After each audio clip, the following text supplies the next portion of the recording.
జై శ్రీరామ్. మన భారతదేశం ఎలా ఉందంటే పబ్లిక్లో కొంతమంది, అందరు కాదు, మార్వాడి గో బ్యాక్ చిన్న విషయంతో ఒక వ్యక్తిని ఏదో తగాదా జరిగిందని చెప్పేసి మార్వాడి గో బ్యాక్ అని ఉద్యమాలు చేశారు కొంతమంది. వాళ్ళు ఎవరు అనేది ప్రతి ఒక్కరు తెలిసిన విషయమే. అయితే బంగ్లాదేశ్లో మన హిందువుల పైన మారణ హోమాలు, అత్యాచారాలు జరుగుతుంటే నాకెందుకులే అన్నట్లుగా వెయిట్ చేస్తున్నారు. ఏమనకుండా సైలెంట్గా కూర్చుంటున్నారు. అంటే మన దేశంలో ఉన్న వ్యక్తుల ఒక చిన్న విషయానికే మార్వాడి గో బ్యాక్ అన్నప్పుడు, భారతదేశం ప్రపంచంలో హిందూ దేశం ఒకటే, వేరే దేశాలు మనకు లేవు.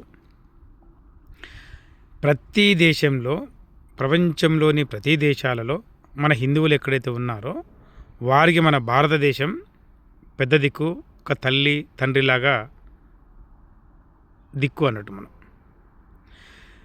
మన ధైర్యము ప్రపంచ దేశాల్లో ఉన్న అన్ని హిందువులకి ఒక సపోర్టు, ఒక ధైర్యంలాగా, ఒక పెద్దనలాగా మనము ఉంటూ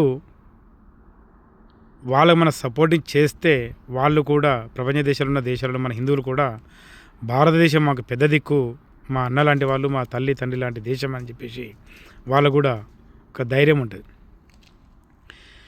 వీళ్ళు ఎందుకు చెయ్యరు, వీళ్ళకి సపోర్ట్ ఎందుకు చేయరు మన హిందువులకు బయట దేశంలో జరుగుతుంటే, మార్వాడీసు, గుజరాతీసు వీళ్ళు పక్కా కట్టర్ హిందూస్. వీళ్ళు అంటే హిందూ ధర్మాన్ని నాశనం చేయడానికి, హిందువులను వ్యతిరేకిస్తే, హిందూ అని కాకుండా చేస్తే వాళ్ళకి హిందువులను తరిమిత వేయచ్చు అనే ఒక ఆలోచనతో ఇక్కడ కొంతమంది ప్లాన్ చేస్తున్నారు. సరే, హిందూ అనే విషయం పక్క పెట్టండి. ఒక వ్యక్తిని మామూలు కొట్టినందుకే మార్వాడి గో బ్యాక్ అన్నారు. మరి బంగ్లాదేశ్లో అంతమందిని దారుణంగా చంపుతుంటే ఎక్కడ పోయినారు బ్రదర్ మీరు? ఎందుకు మీరు మీ నోరు మెదపడట్లేదు? అంటే మన దేశం కాదా? కాకపోని మన తోబుట్టువే కదా, మన దేశం, మన భారతదేశం నుంచి విడిపోయిన దేశమే కదా. కనీసం సాటి మనుషులు వాళ్ళు కూడా సాటి మనుషులు మనలాగా అని ఒక మానవత్వం చూపుకొని వాళ్ళ మీద మీరు ఎందుకు ఒక ప్రెస్ రిలీజ్ చేయరు బ్రదర్? ఎందుకు ఇప్పుడు పబ్లిక్లోకి ఎందుకు మీరు రారు? అంటే మనకు అవసరం లేదు, హిందూ ధర్మాన్ని నాశనం చేయాలి.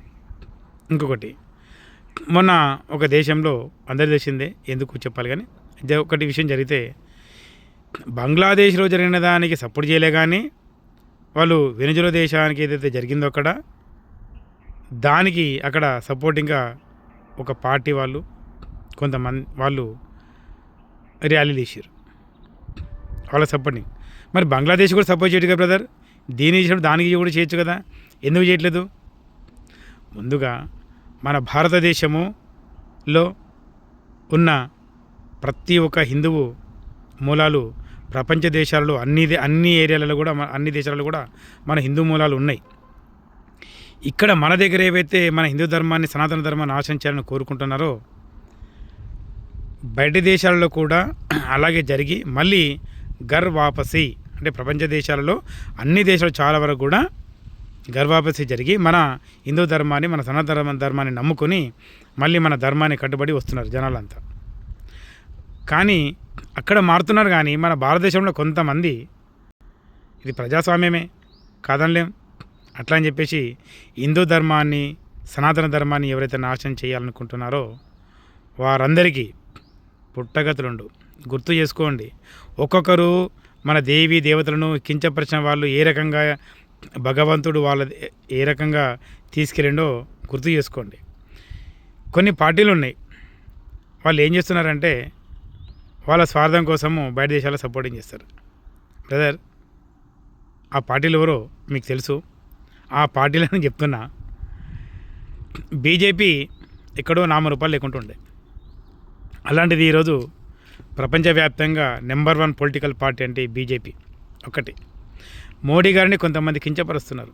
ఒక్కసారి మోడీ గారిని కించపరిచేటప్పుడు బ్రదర్ మీరు ఒకసారి ఆలోచించండి. కొన్ని వేల సంవత్సరాలు ఒక పార్టీ మనల్ని పరిపాలించింది మన దేశాన్ని.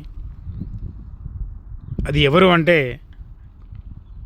తెలుసు, ఖాన్, గ్రేస్. ఓకే, ఆ పార్టీ వాళ్ళే. వాళ్ళు ఇప్పుడు వాస్తవం చెప్పాలంటే వాళ్ళు ప్రతి ఒక్క ఎవిడెన్స్ అందరి దగ్గర ఉన్నాయి, అందరికీ ప్రతి ఒక్కరు తెలుసు. వాళ్ళు మన సపోర్టింగ్ చేస్తే వాళ్ళు ఎవరి కోసం ఆలోచిస్తారో ఆలోచించండి.